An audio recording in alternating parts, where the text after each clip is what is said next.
Chiefs got their mini bye week, but now they play the Chargers tomorrow at 4:25 Eastern in a key divisional game, as the Chiefs could really take command of the division if they do beat the Chargers tomorrow. Hey everyone, I'm going to be previewing the Chiefs versus Chargers game. As I said, it's going to be tomorrow at 4:25 Eastern. The late afternoon slot, obviously, because it's a Chargers game. You kind of have to balance it out for the Western teams.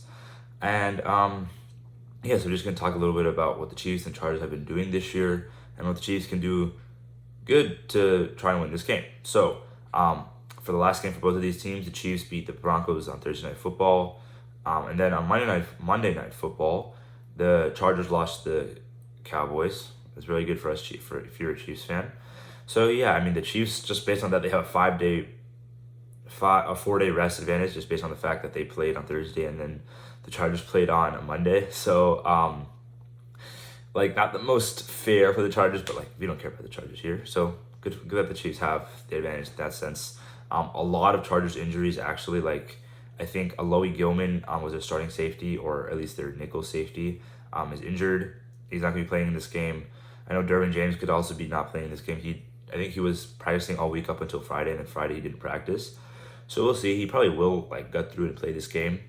But overall, just a lot of the Chargers team are dealing with injuries. For the Chiefs, Travis Kelce is still dealing with that ankle issue, but like it didn't seem to stop him.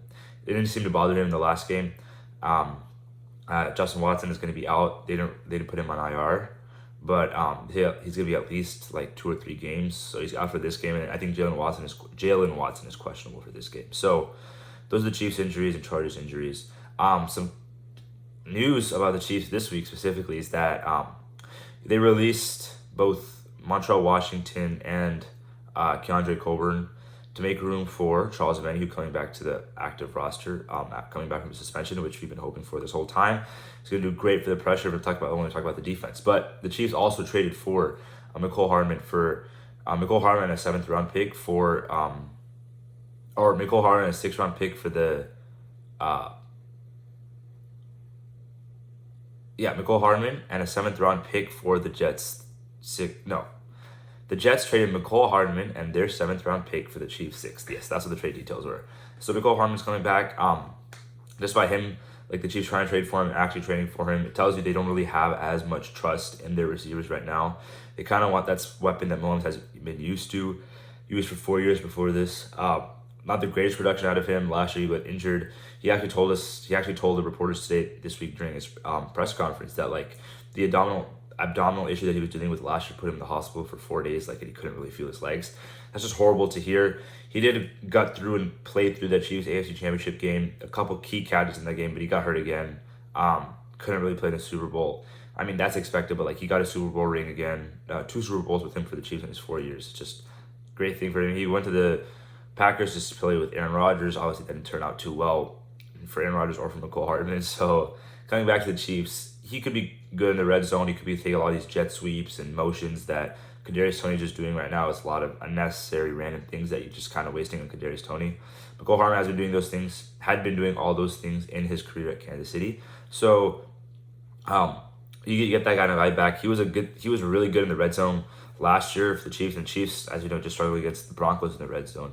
I mean, the red zone struggles this year haven't been exactly like horrible, but it is part of the Chiefs' offense, and they do need to get better in the red zone. So Mecole Hardman can add to that, but like I just wouldn't expect a lot of production from him. He's like a speed guy. The Chiefs don't really have any like quick speed guys other than like Justin Watson and Marquez Valdes-Scantling are both like a long speed, but Mecole Hardman has that short area speed. Obviously, he's not a great route runner, as we saw. He's not on the page with Mahomes at all times, but he's still, the threat of him still exists, and the Chiefs will have to make it known to open up the field more for some of their other receivers, because right now teams are playing a lot closer to the line of scrimmage than they have with Patrick Mahomes in the past. There's just not the threat of explosive plays as there has been. So hopefully the addition of Mecole Hardman can change some of that. And then overall, just the Chargers defense this year has been really bad. Like, not as bad as the Broncos defense has been, and then we talked about how like the Broncos defense kind of limited the Chiefs in the red zone. But these are the division games, makes sense. Another game in Kansas City, so hopefully they have that advantage there. But just like the Chiefs offense kind of been struggling through it. This week gave them a little bit time to work through it, try to introspect and see what's happening, where they can fix. I know Travis Kelce said on his podcast that like the Matt Nagy, their offensive coordinator, challenged them that instead of saying you're going to make a play, you have to actually go make a play. So, like to see that out of the Chiefs offense that could take advantage of a pretty depleted Chargers defense that has not many players in the secondary that can cover receivers. Again, the Chiefs don't really have that many good receivers. What's a good thing that the Chargers do have is that they have a really good pass rush. They have Khalil Mack and Joey Bosa. Khalil Mack last year had like kind of relatively quiet year, but then this year he's been, I don't know, he had 5 sacks in a game or 6 sacks in a game, and then I think 2 sacks against Dak Prescott again. So he's been making his presence known. The Chiefs will have to compensate for him, and the Chiefs O-line has been playing pretty good in pass protection so far. And that hopefully that trend holds up.